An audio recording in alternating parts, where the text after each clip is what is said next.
में सब बोले बोले मारिना से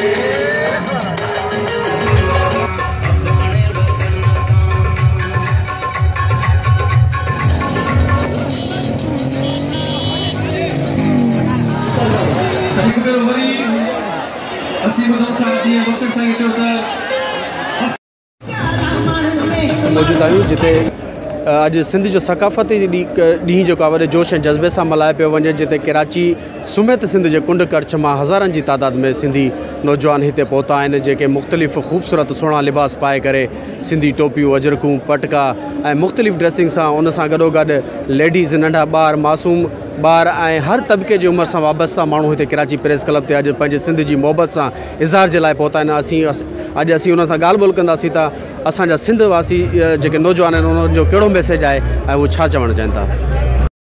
सब पाकिस्तान में एक कौम है, ना कि हम यहाँ पर पंजाबी सिंधी बलोची या महाजन नहीं, हम सब एक और सब प्यार मोहब्बत से अमन के साथ रहें और कोई ऐसी चीज़ ना हो जिससे हमारे यहाँ कोई भी प्रॉब्लम क्रिएट हो। और हम लोग अभी प्रेस क्लब में जमा हुए पत्ते के वेलफेयर ट्रस्ट की जानिब से आए हैं और यही चाहते हैं कि आपस में सब भाईचारे के साथ एक उम्मत बनकर और एक मुत्तहिद बनकर एक धरती के हिसाब रहे, ना कि यहाँ पे ये मैसेज सिंधी मुझे दोस्त हैं जब भी साहब बच्चों जो मनाता है टू ऑल फ्रेंड्स असांजे लाइ वॾी ॻाल्हि इहा आहे त पंहिंजा पेशा विसारे सभिनी खे गॾु चयूं, अगरि हासिलात लाइ ईअं गॾु थियूं त असां पंहिंजे हक़नि खां महरूम न थींदासीं। ऐं हिन तव्हांजे मीडिया जे तवसु सां पंहिंजे सिंधी भाउरनि खे चवंदुसि त ॻोठ छॾियो, कराची अचो, रोज़गार कयो, कराची खे पंहिंजी मालिकी कयो, जे न ते सिंध असांजे हथनि मां वञे पई थी। महिरबानी। ओ लोड सिंधी तुंहिंजी लख लंघे थी, अजरक तोखे ॾाढी ठहे थी, टोपी पाए तूं घुम भले सिंध सिंधिया, मिल्कत तुंहिंजी सीनो ताणे तूं हल भले सिंध सिंधिया, मिल्कत तुंहिंजी सीनो ताणे तूं हल भले। लोड सिंधी तुंहिंजी लख लंघे थी, अजरक तोखे ॾाढो ठहे थी, टोपी पाए तूं घुम भले सिंध सिंधिया, मिल्कत तुंहिंजी सीनो ताणे तूं हल भले सिंध सिंधिया, मिल्कत तुंहिंजी सीनो ताणे तूं हल भले। सिंध धरतीया माओ तुंहिंजी माओ समाणा कर भली, नाज़ो वे नखेरा तुंहिंजा संगंदी हिन जी झोली आहे वॾी, तुंहिंजी ख़ुशी असां ख़ुशि रहे थी, अजरक तोखे ॾाढो ठहे थी, टोपी पाए तूं घुम भले सिंध सिंधिया, मिल्कत तुंहिंजी सीनो ताणे तूं हल भले सिंध धरतीया, मिल्कत तुंहिंजी सीनो ताणे तूं हल भले।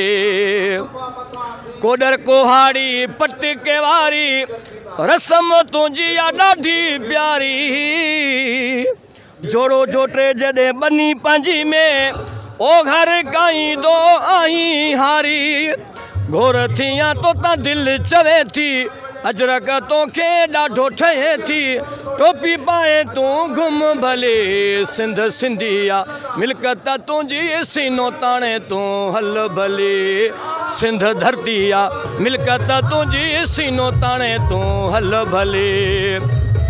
बकरियनि रिढनि उठनि वारा माण्हू रंगनि हित पुनल प्यारा, लाड़ उतर ऐं झंग जबल में वो फुकरा आहिनि साॻी सारा, जन जी दलेरी खे दुनिया मञे थी, अजरक तोखे ॾाढो ठहे थी, टोपी पाए तूं घुम भले सिंध सिंधिया, मिल्कत तुंहिंजी सीनो ताणे तूं हल भले सिंध धरतीया, मिल्कत तुंहिंजी सीनो ताणे तूं हल भले।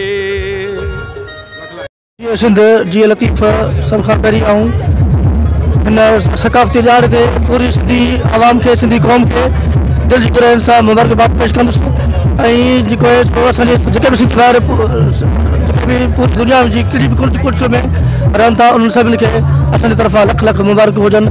जी सिंध महिरबानी। अॼु असांजो जेको आहे एकता जो दिहाड़ो आहे, तमामु ख़ुशी मिली आहे। उन सां गॾोगॾु सिंध बचायो करायो जे नुवान सां जेको आहे तमामु इन में असांखे लखे माण्हुनि जो मेलो ॾिसी तमामु ख़ुशी थिए थो। हीअ असांजो ख़ुशी जो दिहाड़ो आहे, हिकु असांजो सम्झण ईद जो दिहाड़ो आहे। 25 दिसंबर ते असां हर साल देंदा आहियूं। अल्हम्दुलिल्लाह ॾाढो मज़ो आहे ऐं बहितरीनु माण्हू आहिनि। सिंधी सकाफ़त में ॾाढो मज़ो आहे। हज़ारनि जी लखनि जी तादाद में असांजा सिंधी ईंदा आहिनि, जोश ऐं जज़्बे सां मल्हाईंदा रहंदा आहिनि। ॾाढो ख़ुशी थी असांखे ऐं ईअं इंशाअल्लाह सभु ख़ुशि रहनि ऐं आबाद रहनि। सभिनी सिंध वारनि खे मुंहिंजे दरबार में ॿारनि खे पढ़ाइनि, ॿारनि खे तालीम ॾियनि, नियाणियुनि खे तालीम ॾियनि ऐं सिंध जी सकाफ़त हर जॻह उजागर कनि। कुछ हिते असांजा क़ौमी कारकुन मौजूद आहिनि जेकी चवंदा आहिनि त अॼु जेका सिंध जो सकाफ़त जो जेको ॾींहुं आहे असां हुनखे टी ईद करे मल्हाईंदा आहियूं।